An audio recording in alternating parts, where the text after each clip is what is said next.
চতুর্থ চ্যাপ্টার জানার প্রথমেই আমরা একটা সমকোণী ত্রিভুজ নিয়ে জানি। তাহলে সমকোণী ত্রিভুজের এইখানে থাকে 90 ডিগ্রি, আর এইখানে একটা থিটা, আবার এখানেও একটা থিটা হয়।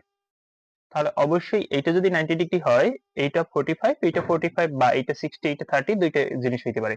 তাহলে এই থিটাটা এখানে হবে কি 30 ডিগ্রি। যখন এইটা 30 ডিগ্রি হবে তখন এইটা হবে কত ডিগ্রি? 60 ডিগ্রি।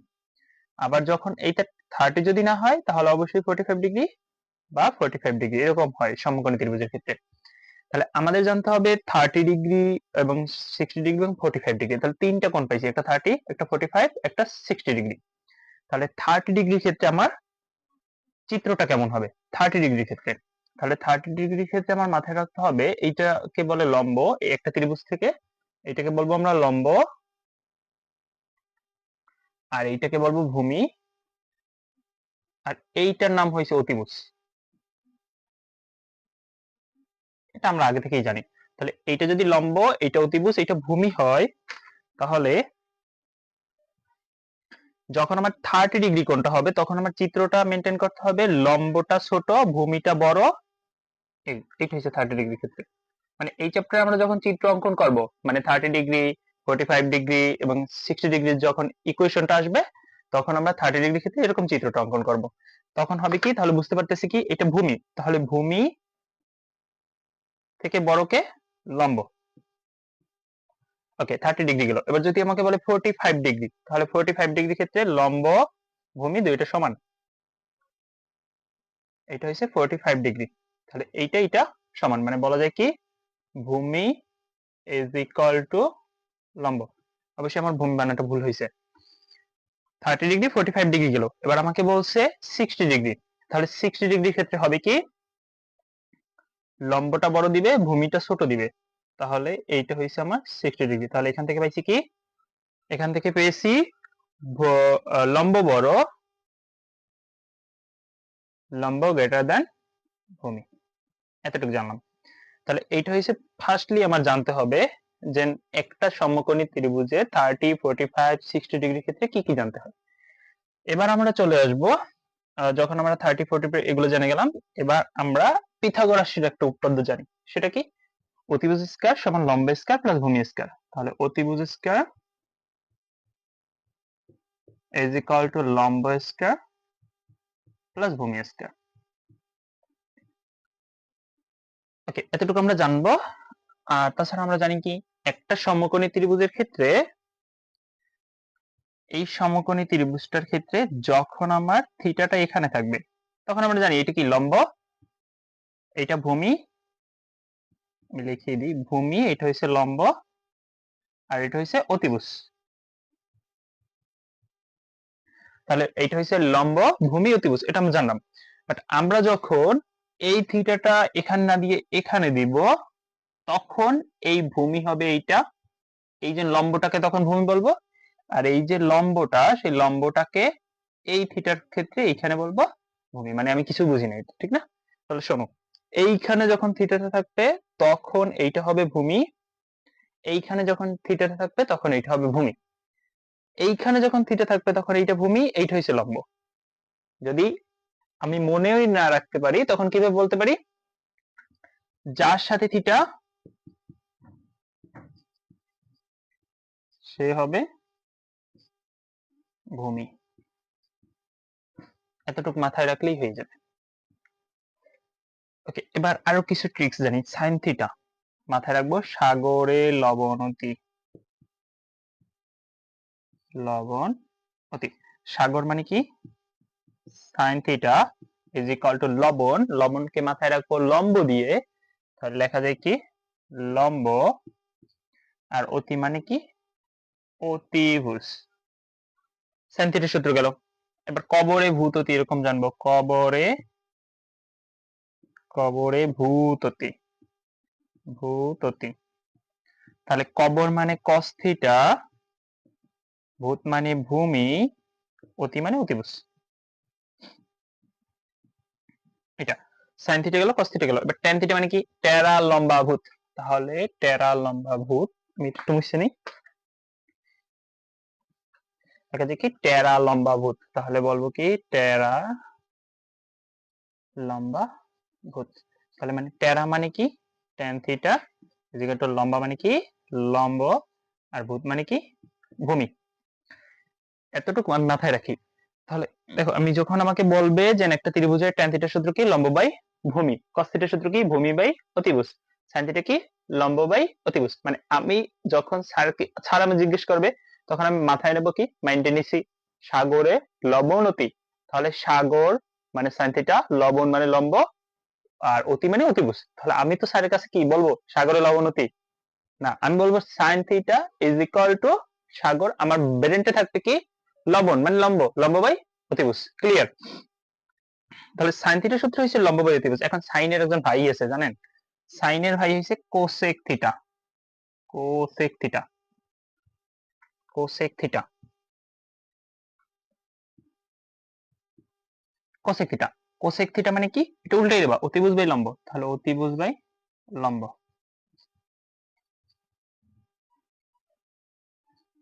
আর এখানে cos থিটা, cos এর আরেকজন ভাই আছে, cos এর ভাই হচ্ছে যে sec থিটা, তাহলে লিখবো কি sec theta is equal two কি লম্ব বাই, এটা কি অতিভুজ বাই ভূমি, তাহলে হবে কি অতিভুজ বাই ভূমি,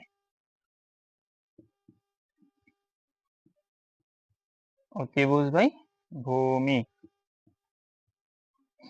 আবার এখান থেকে tan থিটা মানে কি লম্ব বাই ভূমি, তাহলে tan এর ভাই একজন আছে cot থিটা, ভূমি বাই লম্ব, ভূমি বাই লম্ব। তাহলে বুঝতে পারতেছি কি এদের ভাইগুলো কি অনেক দুষ্ট, মানে মানটা উল্টেই দেয়, লম্বকে হবে অতিভুজ, অতিভুজ হয়ে যাবে লম্ব, এরকম। তাহলে এই যে এই এখান থেকে যে আমরা ইকুয়েশনটা পাইলাম সেখান থেকে আরো সূত্র লেখা যায় কি sin থিটা, এইখান থেকে সূত্রটা লেখা যায় কি sin theta is equal to 1 by cosec theta, তাহলে এই sin থিটা সমান লেখা যায় কি 1 বাই cosec থিটা। আবার এই cos থিটাকে লেখা যায় কি 1 বাই sec থিটা। আবার এই cot থিটা মানে কি 1 by tan theta, tan theta মানে কি 1 বাই cot থিটা। এত কিছু পাই, পুরো হিজিবিজি হয়ে গেছে তাই না? তাহলে এখান থেকে পাইতেছি কি, তাহলে আমি বলতে পারি tan থিটা মানে কি 1 বাই cot থিটা, আবার cot থিটা বলতে পারি কি 1 by tan theta, sin theta মানে কি sin এ ভাই কি cosec, তাহলে লিখবো কি 1 বাই cosec। আবার এখান থেকে cos থিটার সূত্র কি cos এর ভাই কে sec, তাহলে কি cos থিটার সূত্র কি 1 বাই sec। আবার যদি বলি sec এর সূত্র কি, তাহলে ওই উল্টে দেয়, ওদের কাজ কি উল্টেই দেয়া, তাহলে লিখবো কি sec থিটা মানে কি 1 বাই cos থিটা। সম্পূর্ণটি ক্লিয়ার? তো এতটুকু যদি ক্লিয়ার হয়ে থাকে তাহলে আমরা যাব থিটার দিকে, মানে tan sin cos tan এর একটা নির্দিষ্ট মান আছে 0 থেকে 60 ডিগ্রি পর্যন্ত, 90 ডিগ্রি পর্যন্ত, এগুলো এবার জানবো মতন। তাহলে আমরা এবার জানবো কি থিটার মান, তাহলে এটা হচ্ছে 0, 30, তারপর 45 degree, 60 degree and then 90 degree. মনে করি আমি লিখি sin থিটা, cos থিটা আর sin cos tan থিটা, এই তিনটার মান জানলে আমরা সব কয়টা এমনি বের করে নেব। তাহলে sin থিটা, sin 0 ডিগ্রি মান মুখস্থ করতে পারবো বা টেকনিক ইউজ করে করা যায়। তো আমি আজকে টেকনিক দেখাবো না, কারণ আমরা যখন এমসিকিউ করি, একটা এমসিকিউ করতে আমাদের টাইম লাগে 1 মিনিট টাইম পাই একটা এমসিকিউতে। তা আমি যদি টেকনিক ইউজ করব না আমি এমসিকিউর অ্যান্সারটা বাই করব, তার জন্য আমাদের ফার্স্ট কাজ হচ্ছে এগুলা মুখস্থ করা। জাস্ট আমি বলছি কি 6টা অনুপাত ত্রিকোণমিতির, তার মধ্যে থেকে এই 3টা মুখস্থ করবেন। ক্লিয়ার? তাহলে আমি sin থিটার 0 ডিগ্রি মান 0, 30 ডিগ্রি মান হাফ, 1 বাই রুট 2, সেটা root 3 by 2, 90 degree is equal to 1। এটা জাস্ট জানবো। cos থিটা হবে কি উল্টাটা, মানে উল্টাই দেবো, মানে এইটা পারলে এইটা হয়ে যাবে, তাহলে 1 root 3 by 2, 1 by root 2, half 0। মানে আমি যদি এই সাইনের মানটা উল্টাইয়া দেই, আমি যদি সাইনের মানটা উল্টাই দেই তাহলে আমি পেয়ে যাইতেছি কি cos থিটার মান tan থিটা। tan থিটা জান আপনাদের বইলে দেই কিভাবে মনে রাখতে পারি, tan 30 ডিগ্রি মানটা একটু মনে রাখি, tan 30 ডিগ্রি মান 1 বাই রুট 3। দেখেন 1 বাই রুট 3, আগে কাকে লিখছি, আগে কাকে লিখছি 1 কে, তারপর লিখছি কি কাকে রুট 3 কে। তাহলে দেখেন tan 0 ডিগ্রি মান 0, প্রথমে কাকে লিখছি tan 30 ডিগ্রি মান আমি মুখস্থ করছি কি 1 বাই রুট 3, ভাবি 1/√3, ওকে লিখি 1/√3। এবার দেখেন 45 ডিগ্রি, আগে কাকে লিখছিলাম? এই 30 ডিগ্রি মান 1/√3, তাহলে আগে কাকে লিখছি? 1 কে, তারপর কাকে লিখছি? √3 কে, তারপর হচ্ছে অসংজ্ঞায়িত, অসংজ্ঞায়িত লিখবো আমরা 1/0। ক্লিয়ার? তাহলে আমি কি করছি? 30 ডিগ্রি কে মনে রাখছি, 30 ডিগ্রি মান জানি, 45 ডিগ্রি হয়েছে কিভাবে? 45 ডিগ্রি আগে কাকে লিখছিলাম? 1 কে, তারপর কাকে লিখছিলাম? √3 কে, তাহলে 1 হইছে 45 ডিগ্রির মান, √3 হইছে 60 ডিগ্রি মান, অসংজ্ঞায়িত মানে 1/0 বা অসংজ্ঞায়িত মাথায় রাখলেই হবে, এটুকু মাথায় রাখলেও প্রয়োজন, না রাখলেও হবে।